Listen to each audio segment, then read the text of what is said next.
Hello everyone! Baby Hunter 16 is in the house na naman mga pari koy.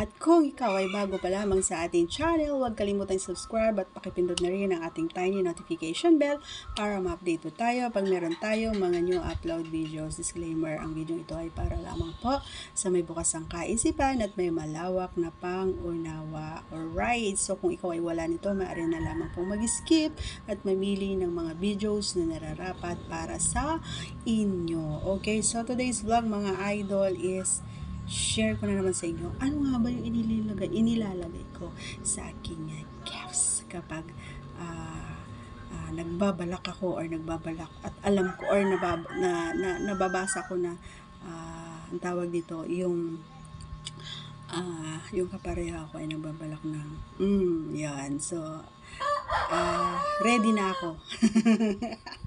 Or halimbawa ay hindi pa ako ready is nag-excuse muna ako na pwede ba ako magbanyo muna. Yan.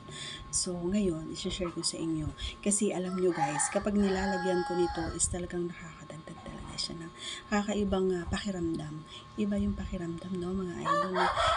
Hindi ko mawari kung bakit ko naisip actually nanonood-nood lang din naman ako, pero gaya ng sinasabi ko parati, hindi naman masama na subukan, di ba? So sila nga sinusubukan nila, why not hindi natin subukan? So nung nasubukan ko nga is okay naman siya at nagustuhan ko naman, naging okay naman yung kinalabasan, very very good naman. So yun, i-share ko din naman sa inyo just in case na gusto nyo is pwede nyo try or subukan, okay? Yun nga yung by the way, gusto rin ito ng aking kapartner. Gusto ng kapareha ko to.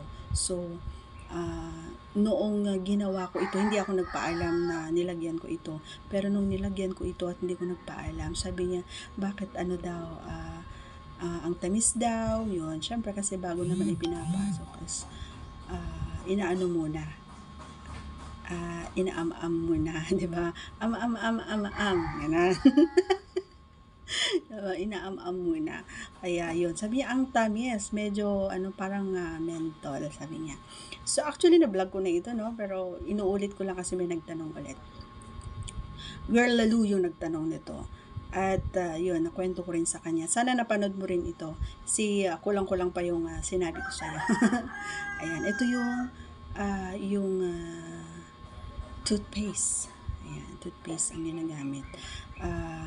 Dati kasi ang inilalagay natin is oil. Nilalagyan ko ng oil kasi nga ngayon din naman minsan nilalagyan ko din, lalong-lalo na kapag tawag dito, yung nararamdaman ko na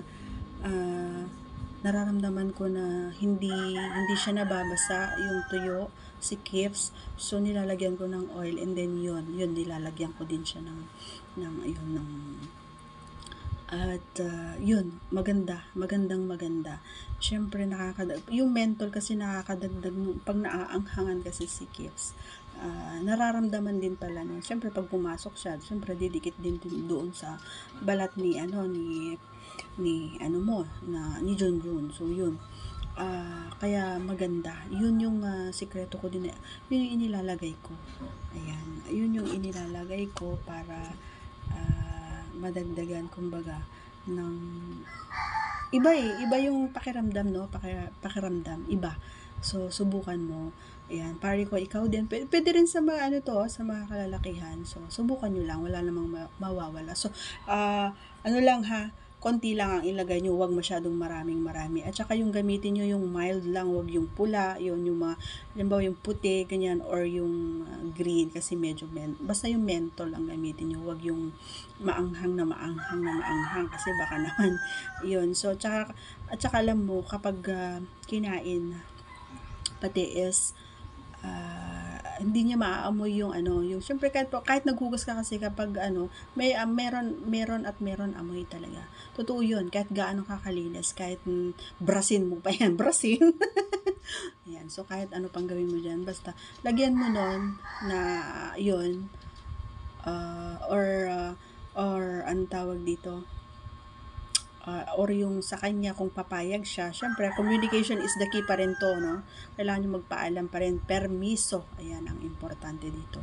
Kasi may ilalagay ka or lalagyan niya. Pwede naman na ikaw maglagay, basta magpaalam ka, or pwede mong lagyan or siya ang maglagay sa'yo. Ganun. Bahala kayo kung paano kayo mag-usap, no? Kung saan kayo komportable mag-usap na iyong kapareha. Kasi kami na aking kapareha. So, ako na mismo yung naglalagay sa kanya at siya din naglalagay sa akin. So, minsan nadadaan pa sa mga jokes, ganyan. So, masaya kumbaga hanggang sa yung pagjo-joke namin na napupunta sa masayang kwentuhan at masarap na usapan. Yun. Ganon. So, yun. Sana may nakuha na naman kayong tips. Okay? So, that's all for today's video. And once again, please don't forget to subscribe and click our tiny notification bell para ma-update po tayo pag meron tayong mga new upload videos. Thanks for watching, everyone. God bless us all.